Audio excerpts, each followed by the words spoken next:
Netherland versus জাপানের ম্যাচটা 2-2 গোলের ড্র। ফার্স্ট হাফেই কোনো গোল হয়নি, 2-2 গোলের ড্র। একটা ম্যাচ যে ম্যাচটা ধরেন যে আপনার ক্লাসিক্যাল একটা ভাইবস আসছে, যে 2-2 গোল, একটা থ্রিলার ম্যাচ।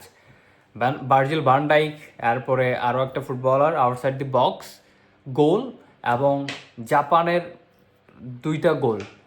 এই যে ম্যাচটা জাপান ভার্সেস নেদারল্যান্ড, এই নেদারল্যান্ডটাকে এই টুর্নামেন্টের সব থেকে ফেভারিট যে দলগুলো আছে এবং যারা কিনা ডার্ক হর্স এইবারের 2026-এ ওভাবে করে কাউন্ট করা হয়েছে, কিন্তু তারা ফার্স্ট ম্যাচেই জাপানের বিপক্ষে যে ধাক্কাটা খাইছে, জাপান বরাবরের মতনই যেই কোনো বড় দলের বিপক্ষে ছোবল দিতে পারে, এটা আমরা আগেও দেখছিলাম।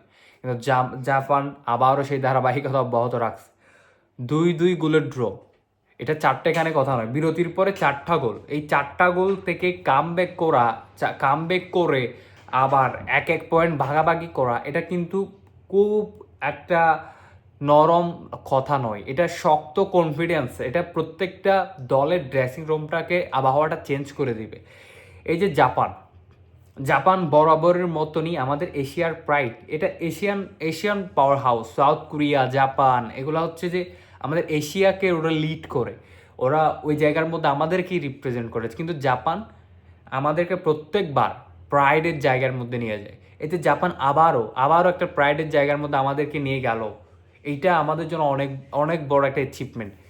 2-2 গোলে ডাচ ফুটবলার রোনাল্ড কোম্যান্ডের অধীনে আপনার নেদারল্যান্ডের এই দলটা, এটা মোটামুটি একটা শক্ত দল। এটাকে আপনি কখনোই যে ছোটোখাটো দল হিসেবে দেখতে পারবেন না। এখানে মোটামুটি ওয়ার্ল্ড ফুটবলের বেশ কয়েকজন টপ লেভেলের ফুটবলার এই জায়গার মধ্যে আছে।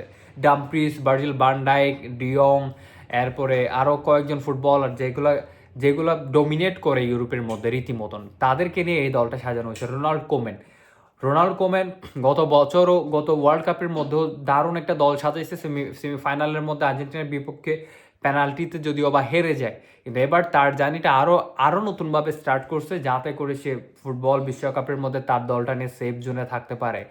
এই যে সেফ জোনে থাকার জন্য এই ফার্স্ট ম্যাচে জাপান যেভাবে তাদেরকে কাউন্টার দিল, এবং জাপানের ফুটবল থেকে মনে হয় নাই এটা কোনো এশিয়ান দল।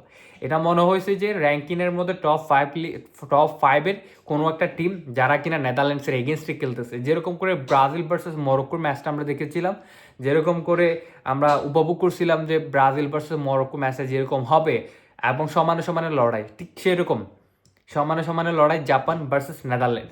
এই জায়গায় জাপান নিউ জায়ান্ট টিম, এটা এটা এশিয়ান একটা পাওয়ারের ব্যাপার স্যাপার ছিল এই খেলার মধ্যে।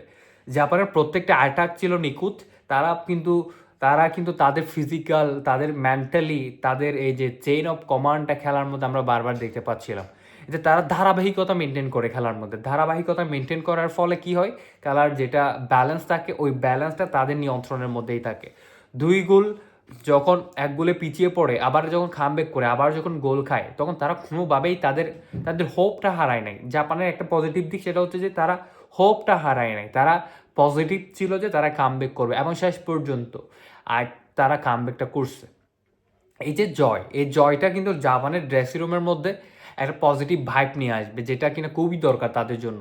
এই যে বিগ স্টেজে যখন তারা দুই গোলের সমতার মধ্যে আসে, এটা কিন্তু তাদের জন্য অনেক বেশি পজিটিভ। এটা দরকার প্রত্যেকটা দলের। ইন ফিউচার জাপানের পরবর্তী ম্যাচগুলো দেখলে বুঝতে পারবো যে তারা এই টুর্নামেন্টে কত দূর যাইতে পারতেছে। নেদারল্যান্ডস এই টুর্নামেন্টে কি আদৌ সেমিফাইনাল যাইতে পারবে কিনা, এটাই এখন বড় প্রশ্ন।